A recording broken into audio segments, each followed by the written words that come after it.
For 9 seasons, the Beverly Hillbillies had America laughing so hard it practically rattled the living room furniture. But behind that laughter, a quieter story, one filled with survival, loss, reinvention, and a few twists Hollywood never put on camera. Welcome to Golden Age Gossip. Let's begin with Buddy Ebsen, the man behind Jed Clampett. Calm, steady, and wise on screen, but long before Beverly Hills, he faced something far darker. Cast as a Tin Man in The Wizard of Oz, Ebsen inhaled aluminum dust from his makeup and nearly died. His lungs never fully recovered. Yet somehow, he turned that fragile breath into a 40-year career. Off-screen, he married 3 times, raised 5 children, and became a quiet mentor to co-star Max Baer Jr. when he passed in 2003 at 95. It was those same damaged lungs that finally gave out. Jed Clampett wasn't just lucky, he was resilient. Then there's Irene Ryan, better known as Granny. Fierce, funny, and unstoppable. She started performing at just 11 to support her family and never really stopped fighting.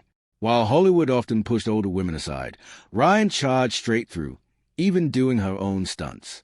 At 70, she reached Broadway and earned a Tony nomination for Pippin. It should have been her victory lap. Instead, she collapsed mid-performance. A brain tumor and heart disease ended her journey shortly after. Granny may have played tough, but in real life, she was tougher. Donna Douglas, the beloved Ellie Mae, had a different battle. She beat out hundreds of actresses for the role, becoming America's favorite wholesome beauty. But fame came with a cage. Every audition, every opportunity, she was still Ellie Mae.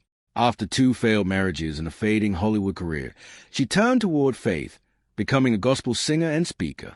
Even as she faced pancreatic cancer, her optimism never dimmed. She passed in 2015, leaving behind a legacy built not just on fame, but grace. Raymond Bailey, the man behind the greedy bank at Drysdale, lived a life far removed from luxury. Before acting, he worked odd jobs across the world, chasing survival more than success. Fame came late, but it came strong. Then, as the show neared its end, Alzheimer's began to steal his memory piece by piece. The man who played Control so well slowly lost his own. By 1980, he was gone, leaving behind a role fans would never forget. Nancy Culp, Miss Hathaway, might be the most surprising story of all. Highly educated, a war veteran, and fiercely intelligent, she later ran for Congress. But in a twist that stunned fans, Buddy Ebsen publicly supported her opponent. She lost the election and their friendship. Afterward, she stepped away from Hollywood and into teaching. She passed in 1991, her life far deeper than the role she played. And then, Max Baer Jr. Jethro himself, the lovable dimwit who, off-screen, turned out to be anything but. Typecasting crushed his acting career, but he pivoted, producing films, chasing business deals, and building wealth. He quietly became the richest member of the cast. As of 2026, he's still alive, with fortune estimated around $50 million. Not bad for the guy everyone underestimated. The story of the Beverly Hillbillies isn't just about comedy. It's about survival in an industry that often gives and takes in the same breath. Behind every laugh was a life, sometimes joyful, sometimes heavy, always real. Which story stayed with you the longest?